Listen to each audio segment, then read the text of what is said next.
What is going on, everybody? David here, and today I got a brand new video for y'all. And this time we will be going over my top 10 dinosaurs from the Jurassic World Dino Rivals line by Mattel. So this is my personal favorite, my top 10. They had released a lot of good things. They had a lot of repaints, and they had some retools for this line, the Dino Rivals line, that is. And I have picked out my personal favorite top 10. So there might be some things that people might not like, or that I left out that people do like, and that's fine, because I know everybody's list is going to be different, and that's okay, because everybody's opinions vary. So without further ado, let's just go ahead and get started on this thing. Okay, so coming at number 10 is the Allosaurus from the Battle of Big Rock line, and and this is pretty much a retool of the Fallen Kingdom Allosaurus. So pretty much everything's the same except for the tail and the head. And I love the fact that this has all the rubbery frills right here. So it's really cool. And love the paint scheme. Even though the tail's a little bit on the short side, I do like how the fact that it does curl around a little bit to add a little different uniqueness to it. And I do love the resculpted head. So this is more of an accurate representation of the Allosaurus.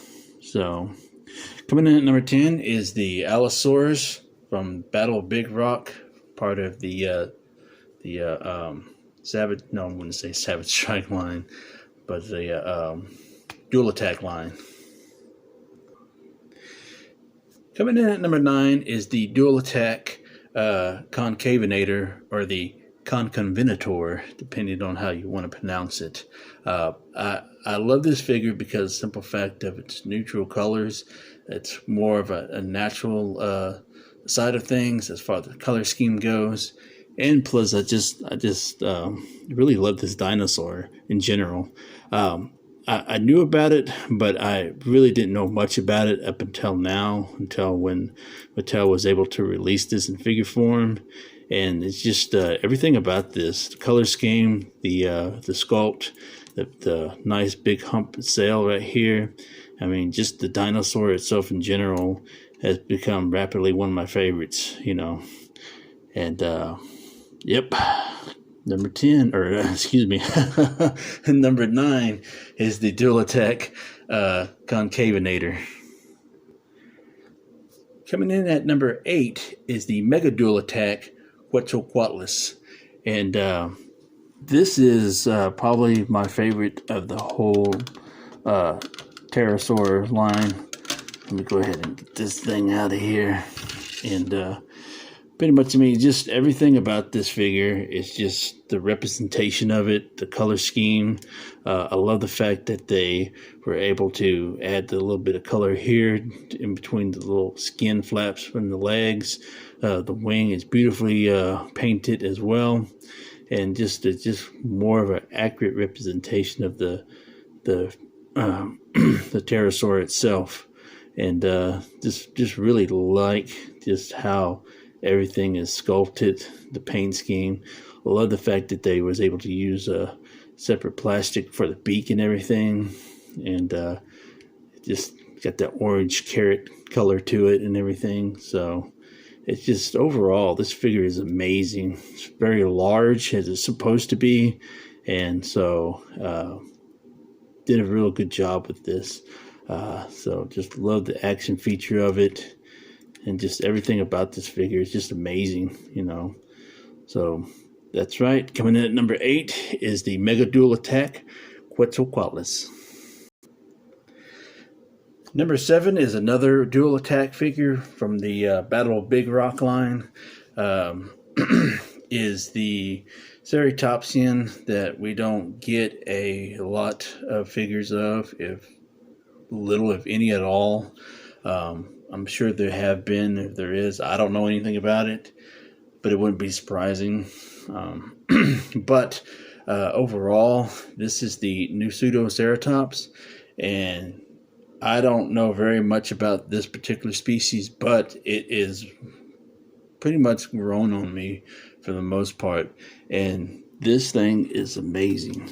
It's very weighty, even though it is a retooled figure, but just the head sculpt itself is just amazing in its own right.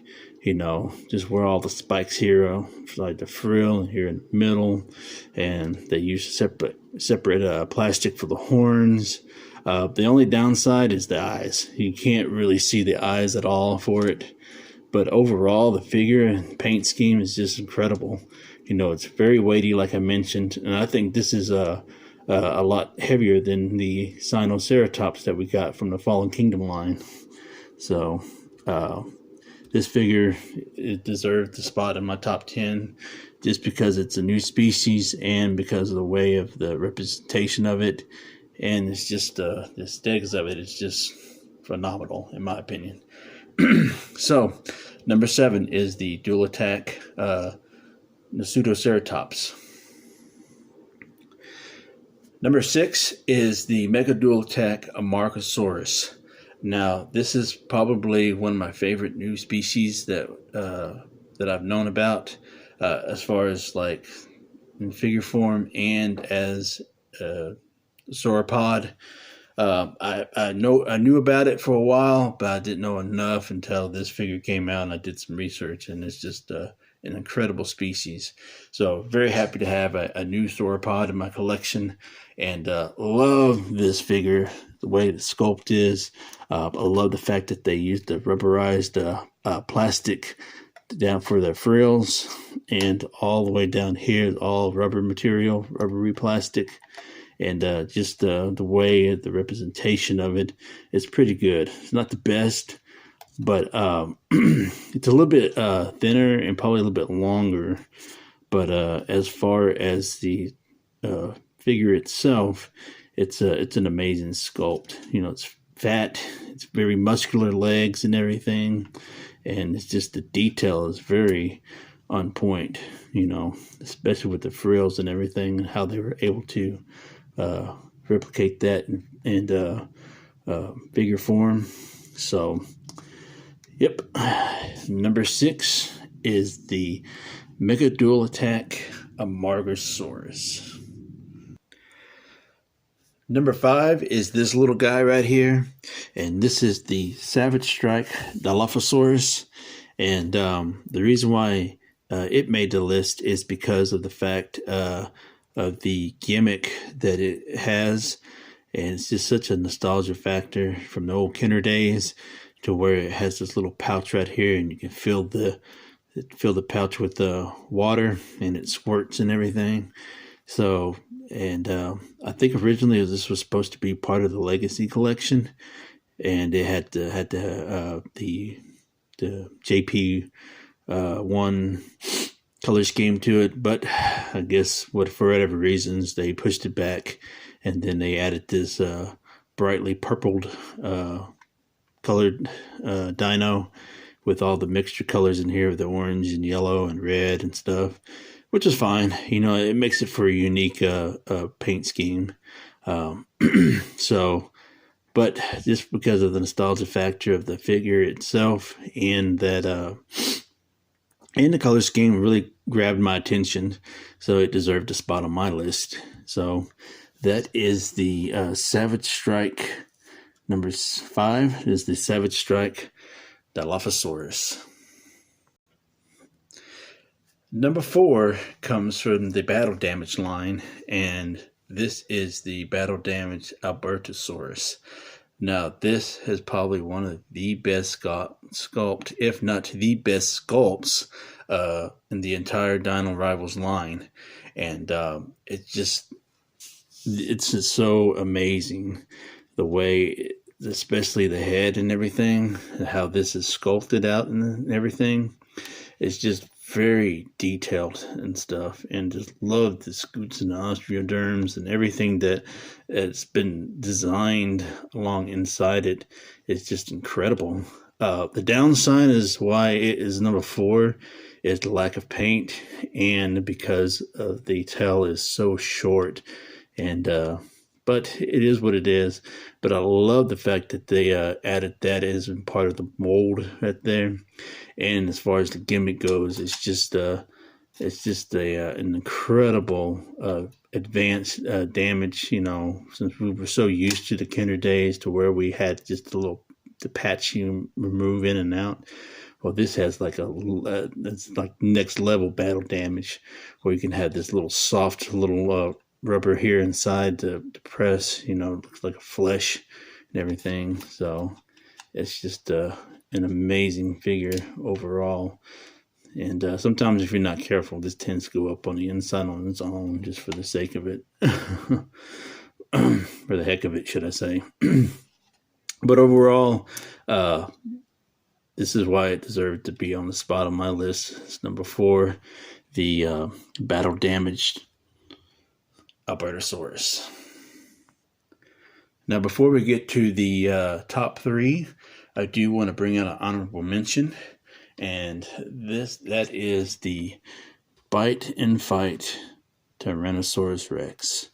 The reason why it's only an honorable mention is because although the figure is amazing and it's probably the best T-Rex that we've gotten so far, as far as the line overall as a whole, is the fact that we have way too many T-Rexes, and it's just a common species that we see over and over again. That alone is what makes it an honorable mention for my list. And but that being said, like I said, it's still a great figure. It's probably the best head sculpt in the game right now as far as representation for a T-Rex movie wise. So the color scheme is great. It's more based movie accurate than anything else, and it's just overall the sculpt of the head and everything is just incredible detailed and everything. So that's the honorable mention, is the Bite and Fight T-Rex. And number 3 is the Legacy Collection Brachiosaurus. Now, you're probably wondering, like, what? Why is this not your number 1? Or why is it number 3? Well, here's the thing. I love this figure to death. It is probably the best figure as far as the Legacy Collection goes, and something that we've was able to get, but it does have its downsides, not downsides. This is a very light figure, you know, and you expect something like this to be a little bit more weighty, and the gimmick is the thing that just knocks it down, is because of how the neck is. When it has the neck goes all the way down and stuff, it has that weird looking thing, hump or whatever you want to call it. But overall, it is an amazing figure. You know, it's just got a couple of things that just kind of didn't make the number 1, but it's in the top 3. So that being said, you know, that's good. That's a good thing.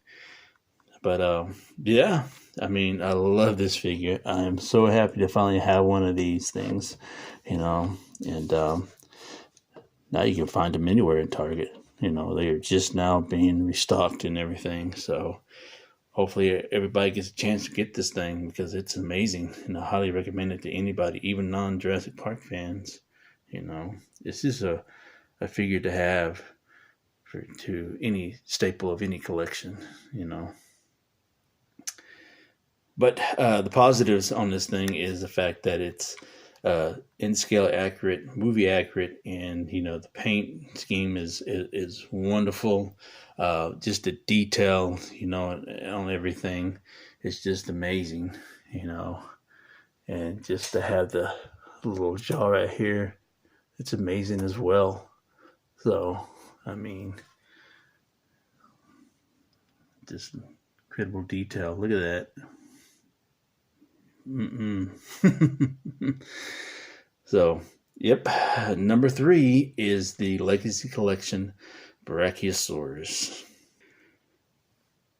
And number 2 is the Battle Damage Spinosaurus.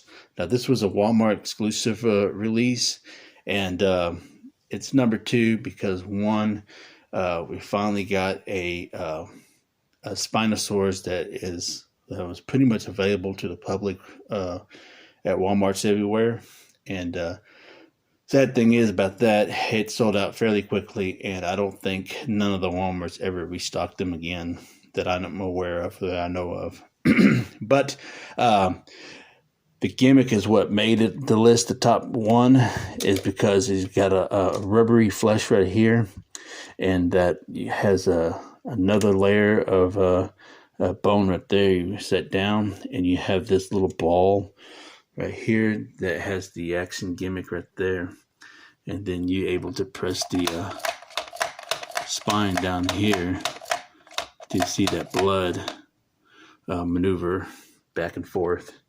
So it's just a whole new level of battle damage, and that Mattel was able to bring back a classic gimmick as far as with the blood goes, because they're a well-known company to have very unique stuff when it comes to like blood gimmicks with their figures and stuff. So that's why it's number 2, is because of the classic gimmick and everything. And because it's a Spinosaurus, man. I know it gets a lot of hate.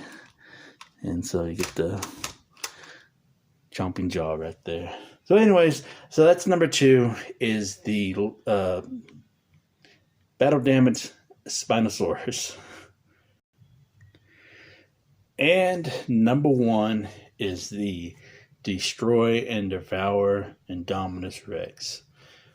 The reason why this made the number 1 spot on my list is because of the whole gimmick itself as a whole, the sculpt, the detail, the paint scheme, everything. I mean, you got it as a pale white right here with a little bit of grayish tone to it. And it's got the little dark spots right down there. And look at the eye. The eye is incredible.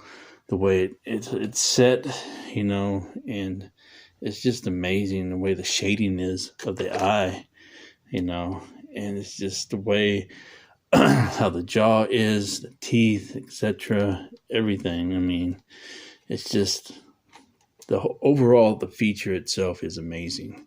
You got all kinds of sounds and everything, and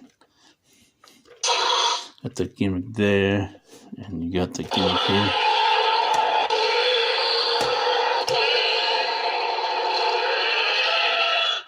And you can do all kinds of stuff with this thing. Eats things. It destroys and devours stuff. That's why it's called Destroy and Devour Indominus Rex.